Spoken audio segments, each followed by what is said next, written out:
The email that ruined my morning, and temporarily my will to live, arrived at exactly 8:07 a.m., which was rude because I hadn't even finished insulting my alarm clock yet. Subject: meeting with HR, urgent. Nothing good has ever followed those words. Not once. Not in the history of emails. Not even accidentally. I stared at my phone, reread the message 5 times, and whispered, wow. So this is how it ends. Mind you, I hadn't even brushed my teeth yet. If I were getting fired, I wanted minty freshness while my dignity collapsed. I worked at Blackwood Global, a massive corporate beast where people spoke in acronyms, drank overpriced coffee, and pretended to love team-building exercises. I was a mid-level operations analyst, important enough to be overworked, unimportant enough to be ignored. The perfect corporate sweet spot. Or so I thought. I dragged myself out of bed, mentally calculating how long my savings would last, whether my landlord accepted tears as payment, and if my resume could survive another unexpected separation due to restructuring. My husband, Alex, was already up, calm as ever, reading the news like a man whose life had never been inconvenienced by HR. "You look like someone just stole your lunch money," he said without looking up. "I have an urgent HR meeting," I replied.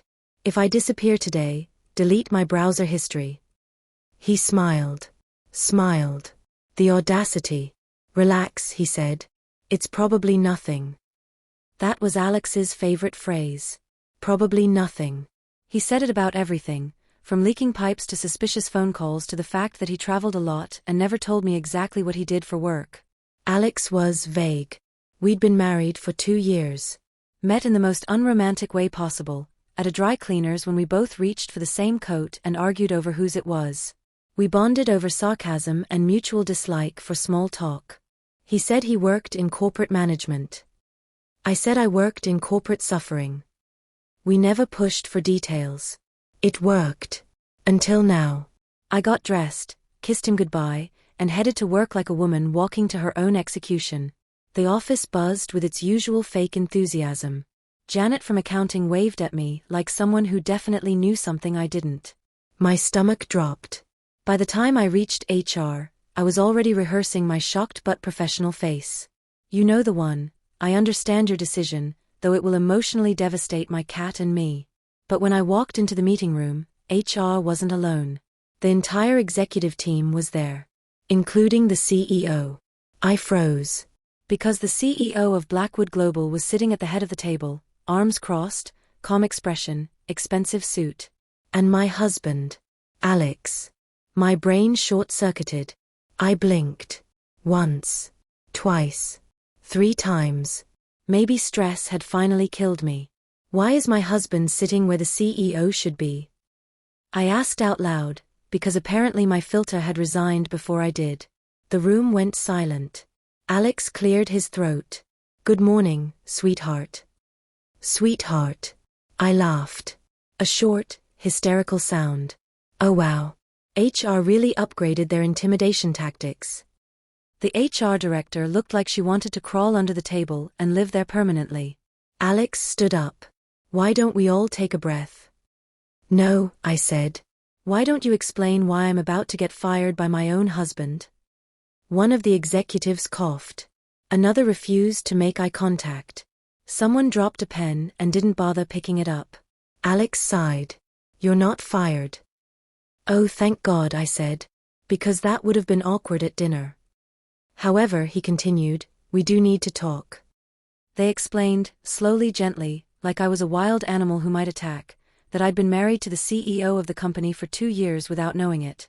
Apparently, Alex Blackwood, my husband who left socks everywhere and forgot anniversaries, was the founder and CEO of Blackwood Global. I laughed again. Louder this time. "This is a prank," I said. "Where's the camera? Is this one of those corporate morale things?" Alex rubbed his temples. "I wanted a normal relationship." "You could have told me you were rich," I snapped. "I would have still married you. I just would have complained less." The HR director slid a document toward me. "There's also the conflict of interest issue." I looked down. It was a disclosure form. I was married to the CEO. And had been unknowingly reporting to him. I burst out laughing. Like, tears streaming, lungs burning laughter. So let me get this straight, I said.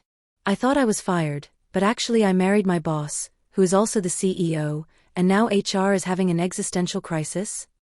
Yes, Alex said quietly. Wow, I said. This is better than therapy.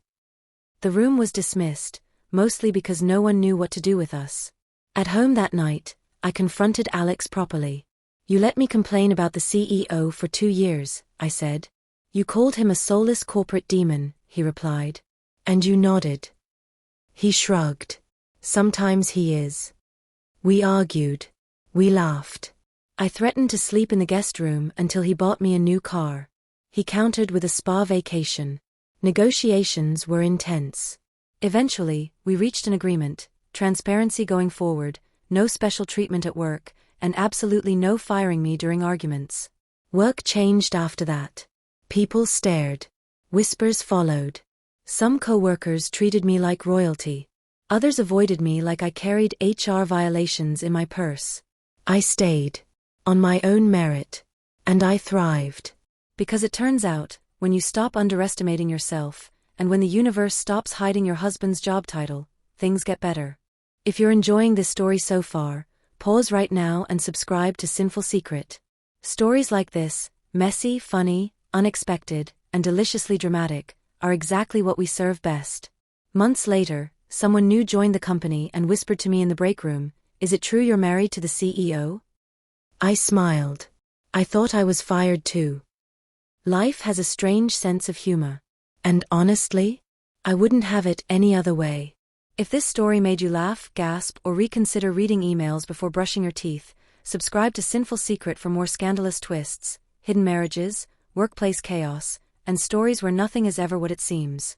Like, comment, share, and remember, sometimes you're not fired, you're just married to the CEO.